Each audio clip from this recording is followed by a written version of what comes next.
kaeling rumingkang di bumi alam namun kasasalam teh nafsu nu mata kaduh badan anu katumpuhan.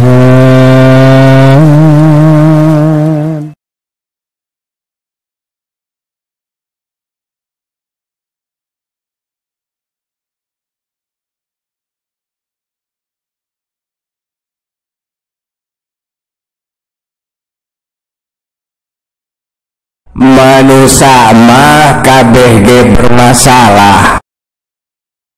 Allah manusia di alam dunia anu teu yang harupan masalah. Kabeh ge yang harupan masalah manusia mah punya masalahnya masing-masing. Tah nalika terjadi masalah kalau lobaan jalma beranggapan bahwa masalahnya adalah orang lain, jeung loba jalma anu menyangka bahwa solusinya adalah orang lain. Padahal anu sasungguhna, padahal anu saestuna masalahnya adalah dirina sorangan dan solusinya adalah dirina sorangan. Wa ma sobakum min musibah fabima kasabat aydikum. Kadituna innallaha la yughayyiru ma biqaumin hatta yughayyiru ma bi anfusihim. Jadi naon anu tumiba ka diri anjeun dina pirang-pirang musibah eta teh akibatina perbuatan anjeun sorangan jeung moal robah kaayaan anjeun mun teu dirobah ku anjeun sorangan hartina eta perubahan dina kahirupan anjeun bermula dari terjadinya perubahan dina diri anjeun sorangan. Kusabab kitu gerak ubaran diri anjeun ku anjeun sorangan, nu kahijina gerak ubaran diri anjeun ku taubatan nasuha ku tobat anu saestu-estuna. Gerak eureunana sakabeh dosa tekad, dosa ucap, dosa lampah, dosa lahir, dosa batin, di awal dugi ka akhir cagera lesotkeun sabab kula lesotkeunana teh eta teh sabagian tina ubar anu ngubaran kahirupan orang sorangan. Kaduana geura robah vibrasi anu terjadi dina diri anjeun tina vibrasi anu menghasilkan frekuensi anu rendah nyaeta kana vibrasi anu menghasilkan frekuensi anu tinggi. Jadi geura serta vibrasina akurkeun gelombangna jeung gelombang frekuensi rahmat Allah subhanahu wa ta'ala. Ari frekuensi rahmat Allah, inna rahmatallahi qaribun minal muhsinin. Rahmat Allah ma akrabna teh nyaeta ka jalma-jalma anu mari gawe amal soleh anu dina migawena dibarengan ku hate anu bersih, dibarengan ku hate anu ikhlas. Mun teu disetel heula mah vibrasina tong boro dina urusan kasab dunya, tong boro dina urusan ikhtiar, dan dina urusan wirid wae teu disetel heula mah vibrasina bakal kacau. Tingali we dina kanyataanana loba jalma nu rajin wiridna tapi nalika keur dina wiridna nyambungna teh lain kana rahmat Allah tapi nyambungna teh nyambung ka jurig. ari katelah nama ahli zikir kasebut nama ahli wirid tapi wujud jeung hirupna lain pinuh ku rahmat tapi pinuh ku jurig. Naon sababna? Sabab dikirna dina frekuensi anu rendah nyaeta dina frekuensi kasetanan. Ari frekuensi kasetanan teh contona dina amarah lawamah sawiyah mulhamah. Cabang-cabangna diantarana nyaeta rupa-rupa obsesi ka makhluk-makhluk seperti aya nu terobsesi kana kabeungharan, aya nu terobsesi kana kasaktian, aya nu terobsesi kana kapangkatan, aya nu terobsesi kana perempuan, aya nu terobsesi kana katenaran, aya nu terobsesi kana karomah, kana padilah, kana ganjaran jeung sajabana. Da jama-jama anu migawe dikirna dimotivasi ku perkara-perkara anu samodel kitu eta teh ngahasilkeun frekuensi anu rendah nyaeta anu ngondang kana perkara-perkara anu frekuensina sarua rendahna. Contona saperti jurig atawa setan. Da setan ge beukiun kana wirid mah, kana salat beuki, kana maca Quran beuki. Syaratna frekuensina rendah nyaeta anu eueuh ikhlasan. Beukiun jurig teh kana eueuh ikhlasan mah berbondong-bondong ti luhur ti handap, ti kulon ti wetan ti kaler ti kidul. Daratan ka jama-jama anu wiridna dina frekuensi anu rendah padahal anu diwiridna mah sarua nyaeta kalimah thayyibah. Mata tong kaget mun aya jama anu penampilanna ustad anu katelahna ahli zikir tapi di jerona loba jurigan. Geus teu aneh deui nu kitu mah ku zaman ayeuna mah jang. Matak ayeuna urang geus teh vibrasina supaya nyambungna lain ka jurig tapi ka rahmatna Allah Subhanahu wa taala. Tapi memeh kadinya ujang kudu nyaho heula. Naon dina wujud manusia anu vibrasina kuat. Di antarana nyaeta hatena. Tuluy naon anu mangaruhan kana hate? Di antarana nyaeta perasaanana, pikiranana, ucapanana jeung amal-amal pagaweanana. Da eta perasaan, pikiran, ucapan jeung pagawean teh aya dua alternatif. Aya nu mere pangaruh anu nguatkeun kana hate jeung aya oge anu mere pangaruh anu ngalemahkeun kana hate.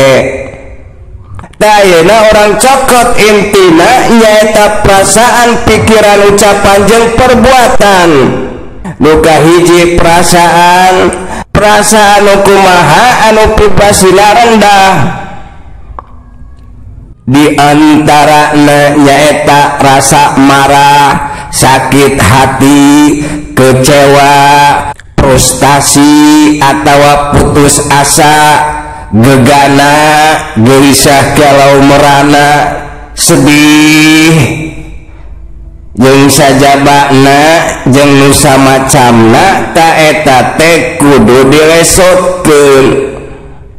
Sabab eta teh perkara-perkara anu nyangkarup dina perasaan anu ngahasilkeun frekuensi anu rendah anu ngondang kana perkara-perkara anu frekuensina rendah deui. Seperti kejadian bala-bala seperti makhluk-makhluk anu teu pararuguh anu ku masyarakat awam disebut jurig. cara ngalesotkeunana? Cara ngalesotkeunana teh diantarana nyaeta ku cara munajat. Ari munajat teh sina bermacam-macam. Aya nu sina permohonan, aya nu sina pertanyaan, aya nu sina ungkapan rasa syukur, aya nu sina penerimaan, aya nu sina afirmasi, aya nu sina deklarasi jeung sajabana. Contoh namun ujang rek ngalesotkeun rasa marah atawa sakit hati, ya Allah, abdi parantos ngahampura ka sadaya jalma anu ngadolim ka diri abdi, anu nganjerikeun kana hate abdi. Mugi Gusti ngahampura ka diri abdi sareng ka sadaya jalmi anu ngadolim anu nganyerikeun hate abdi. Itu contohna eta mah ari dina prak-prakanana mah pek pake bahasana masing-masing anu kaluar tina rasana sorangan-sorangan heuh. Nu kadua nyaeta perasaan minder. Mucek ilmu komunikasi atau psikologi mah perasaan minder teh nyaeta timbul tina citra diri anu negatif. Ari citra diri dibentuk oleh labeling anu negatif. Ari labeling teh nyaeta ngamerekan. Jadi ulah ngamerekan ka diri sorangan ku merek anu goreng, ku merek anu negatif. Muncul keterangan dina Quran mah nyaeta dina surat Al-Hujurat, wala talmiju anfusakum wala tanabbaju bil alqab. Jeung ulah ngagogoreng ka diri anjeun sorangan, jeung ulah ngayakeun sebutan-sebutan anu goreng. Contohna abdi mah bodoh, abdi mah lemah, abdi mah hina, abdi mah jami teu mampu, abdi mah panyakitan atawa ririwit jeung sajabana. Ta eta teh teu meunang. Tong boro pinterna, bodona ge sarua jang ulah diaku. Mun aya kabodohan geura ubaran ku daek diajar. Jeung mun aya kapinteran geura ala barokahna, diantarana nyaeta pake pikeun turut serta mencerdaskan anak bangsa untuk turut serta mencerdaskan umat Muhammad alaihi wassalatu wassalam. Namun ujang ngamerekan kawas tadi nyebutkeun ka diri sorangan atawa nyurian ka diri sorangan ku perkara-perkara anu negatif, eta teh dina ilmu komunikasi atawa psikologi mah disebut labeling. Nyaeta ngamerekan atawa nyurian ka diri sorangan ku ciri-ciri atawa ku merek-merek anu goreng anu negatif. Anu kadituna bakal membentuk citra diri anu negatif. Ari citra diri teh gambaran diri, hartina mun kitu teh ujang teh geus ngagambar ka diri ujang sorangan ku gambaran anu goreng. Ta eta ge sarua kudu dilesotkeun. Sabab eta teh kaasup kana perkara anu dilarang ku hukum Allah. Contoh munajatna mun daek ngalesotkeun eta misalna, ya Allah, dengan karunia dan rahmat-Mu saya baik, saya berani dalam kebenaran, saya sehat, saya kuat, saya mampu mengatasi persoalan, saya sejahtera, saya baik sangka, saya bahagia, jeung saterusna. Da perasaan-perasaan anu sejen ge kitu carana, cara ngaresotkeunana. Sok teangan ku sorangan. dosa negatif naon nu can kasebut nu aya di jero wujudna masing-masing sabab urang mah teu apal nu apal mah dirina sorangan-sorangan. Nu kadua tina pikiran ceuk katangtuan hukum Gusti Allah anna inda doni abdi bi paliyadunnu bi masya'a. Gusti Allah teh nyibadanan kana sangkaan hamba-hambana ka anjeunna nu sangkaanana goreng disubadanan ku gorengna nu sangkaanana alus disubadanan ku alusna. Dalamun dina urusan vibrasi mah anu vibrasina negatif nu aya dina pikiran diantarana nyaeta goreng sangka. Jadi mun aya goreng sangka ka Gusti Allah atawa ka manusia atawa kana kaayaan atawa kana kajadian ta eta teh kudu dilesotkeun. Eta teh ngondang kana kagorengan-kagorengan. Ulah aya goreng sangka kana naon? Hah? Cara ngalesot keuna sarua jeung tadi. Kaduana tulul amal atawa loba ngalamun atawa ngahayal atawa panjang angan-angan. Di antara perkara anu dikhawatirkeun ku junjunan orang sadaya nyaeta ku Kangjeng Nabi Muhammad alaihi wassalatu wassalam anu dikhawatirkeun menimpa ka umatna diantarana nyaeta tulul amal. Sabab nalika hiji jama katerapan ku tulul amal kadituna bakal menyebabkan eta jama jadi teu eling ka poe akhir, jadi teu eling ka Gusti Allah. Elingna teh nyaeta eling kana hayalan-hayalan, eling kana angan-angan, eling kana lamunan-lamunan. Matak mun aya geuwat lesotkeun tong diingu dina pikiran eta teh goreng. Nu katilu dina ucapan dawang Kangjeng Nabi kul khairon auliasmu, ucapkeun ku anjeun ucapan anu alus. Mun teu bisa ngucapkeun ucapan anu alus boh ka diri sorangan, boh ka diri batur, boh kana kajadian, boh kana kaayaan, leuwih alus ujang teh cicing, leuwih alus ujang teh balem. Tong ngomongna naon daripada ngomong goreng.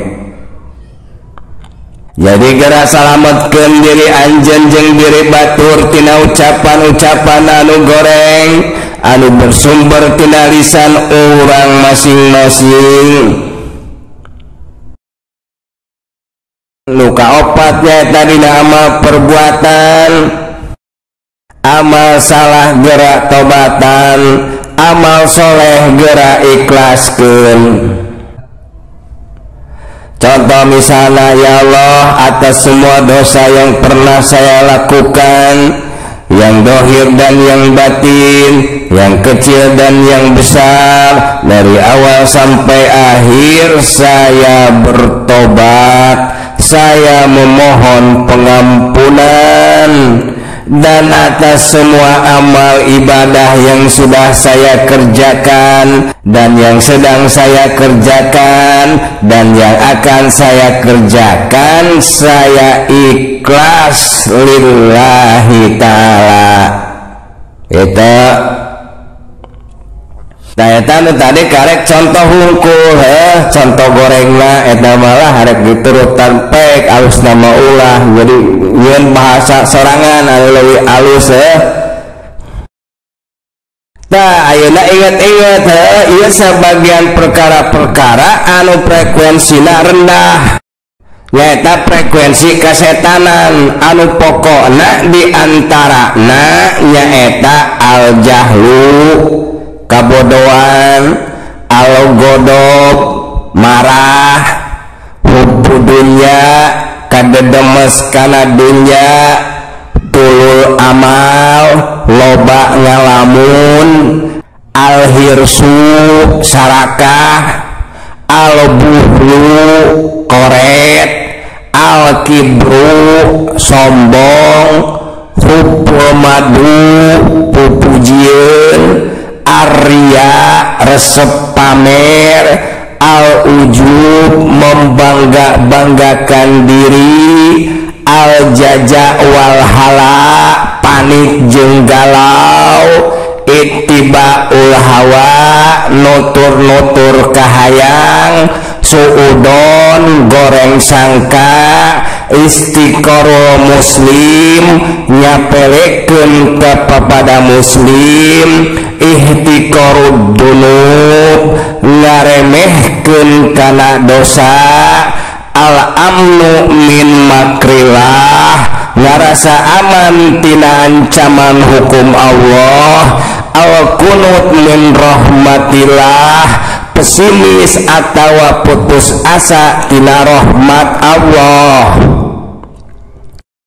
Namun geus dilesot-lesotkeun kakara kadituna ganti vibrasina ku vibrasi anu positif nyaeta anu sabalikna ti eta.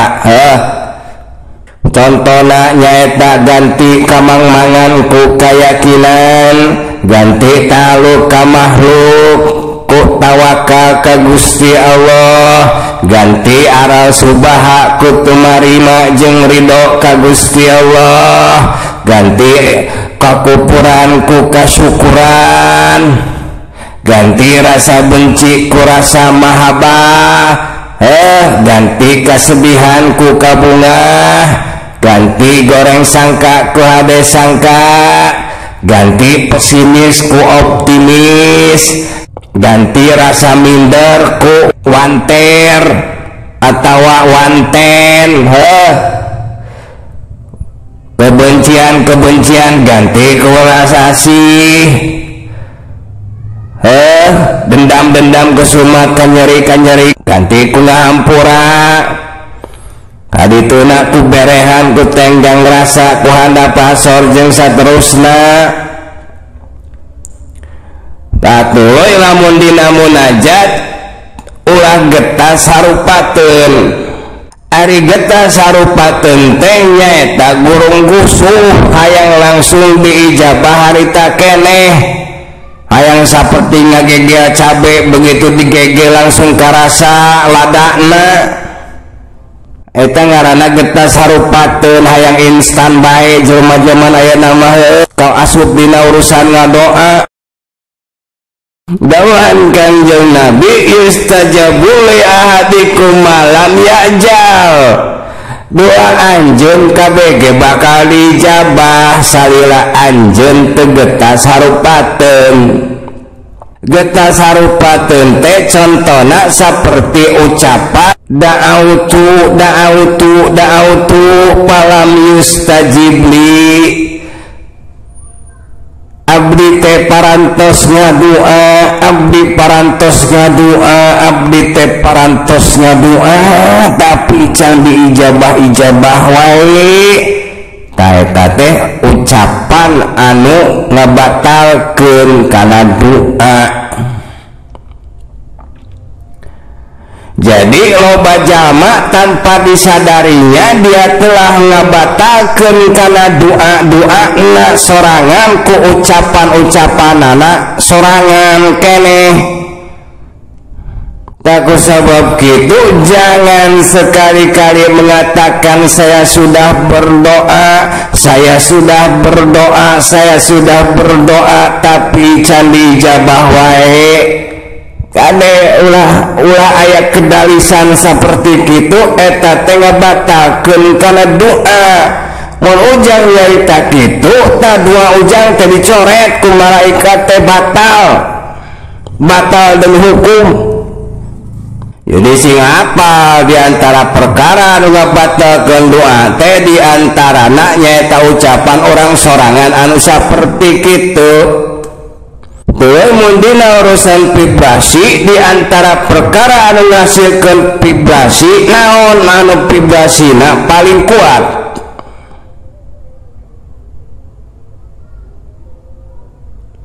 nu aya dina hate nu pangkuatna diantarana nyaeta kayakinan, nu aya dina nafsu nu pangkuatna diantarana kamilah, cirina wa mayantiku anil hawa in huwa illa wahyu yuha, dina akal pikiran nu pangkuatna diantarana husnudon, dina rasa nu pangkuatna diantarana mahabbah.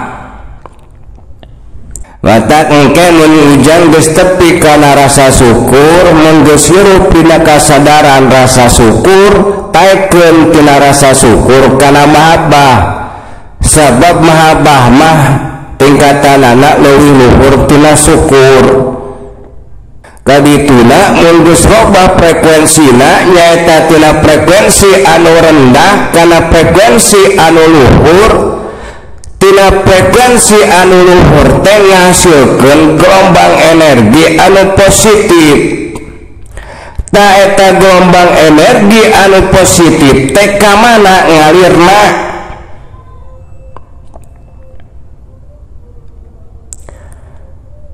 Nyaeta kana perkara anu dimaksud jeung ditojo ku hate.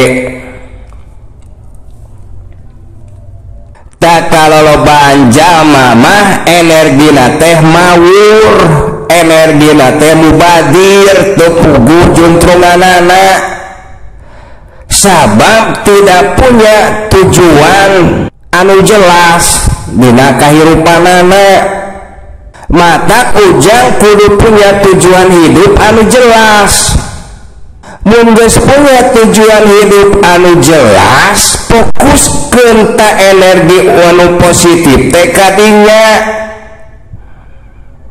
Mun ceuk jangan ti Sayyidina Utsman bin Affan radhiyallahu anhu, buatlah tujuan dalam hidupmu, kemudian kerahkan seluruh kekuatanmu untuk mencapainya, kamu pasti berhasil.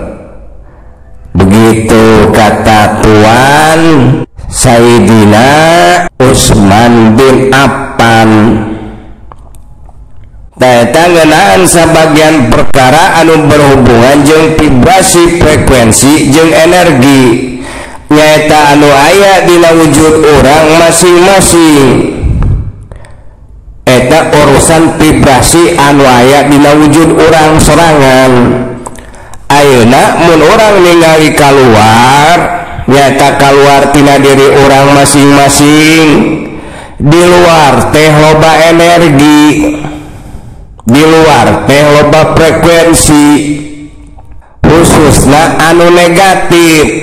Boh anu asalna ti pada manusia, boh anu asalna ti makhluk sejen. Nalika ujang keur aya dina kumpulan manusia, contohna saperti mun keur aya di pasar, atawa keur dahar di pusat kuliner, atawa keur aya dina kendaraan umum saperti dina bus, dina busway, atawa dina KRL, mangka akan terjadi gesekan jeung energi negatif anu aya di dinya. Anu kadituna bisa menyebabkan ujang katempelan. Cek istilah awama katempelan ku jurig, cek istilah ilmiah katempelan ku energi negatif. Tak ayeuna kumaha cara nangkalna? Salah satu cara untuk menangkal energi negatif yang berada di luar supaya tidak memberikan pengaruh negatif karena awak urang, di antarana nyaeta ku cara ngalanggengkeun wudu. Sabagian tina rusiahna wudu di antarana nyaeta bisa nakis atawa bisa menghalau kana energi negatif. Sabab jama nu ngadawamkeun wudu mah wujudna diliputi ku cahaya bodas anu ku para ahli spiritual disebut aura energi anu sifatna positif. Anu eta cahaya teh diantarana nyaeta jadi perisai atawa jadi pelindung anu ngahalangan atawa anu nakis atawa anu nyingraikeun energi negatif anu bersentuhan jeung awak urang. Kaduana bisa melindungi tina energi negatif anu ngahaja dikirim ku batur ka diri urang, saperti guna-guna, saperti teluh jeung sajabana. Rusiahna nu kadua dina urusan ngalanggengkeun wudu diantarana nyaeta bakal ngondang kana kajembaran rezeki. Sabab tina wujud jama anu ngadawamkeun wudu mah kaluar hawa tiis. Ari jama nu hawana tiis mun eta jama digawe dina kaayaan anu hawa tiis, hasil pagaweanana osok alus. Mun hasil pagaweanana alus, maka orang-orang akan berani membayar mahal untuk hasil pagaweanana. Jadi ningkatkeun kana kualitas hasil pagawean, hargana bisa jadi mahal, hartina nambahan kana rezeki. Komo mun dipake kana budidaya hewan atawa tanam-tanaman mah tatangkalan teh atohon pisan mun diurus ku jama anu hawana tiis. Buahna lebeut raranggeyan matak pikabitaeun, daunna hejo lemok matak menyejukkan pandangan. Ya kitu deui sasatoan tereh baranahanana sareha jeung salubur. Beda jeung nu hawana panas, kana pepelakan jeung ingon-ingon kadon paraeh.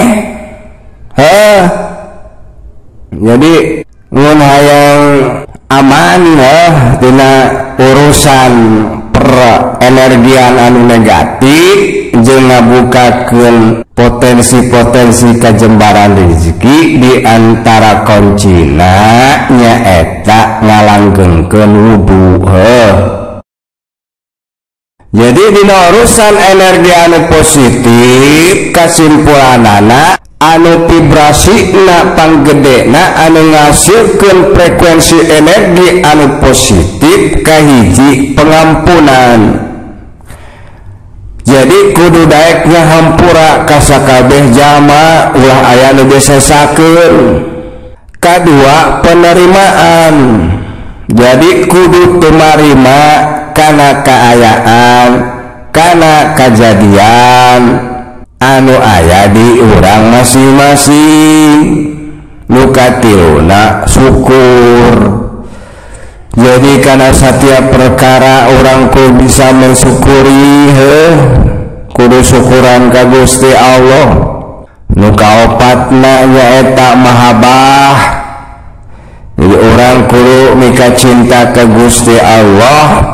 Sebagian tina tanda mika cintana jamaah nu iman ka Gusti Allah nyaeta mika cinta ka sakabeh makhlukna atas dasar cinta ka Gusti Allah.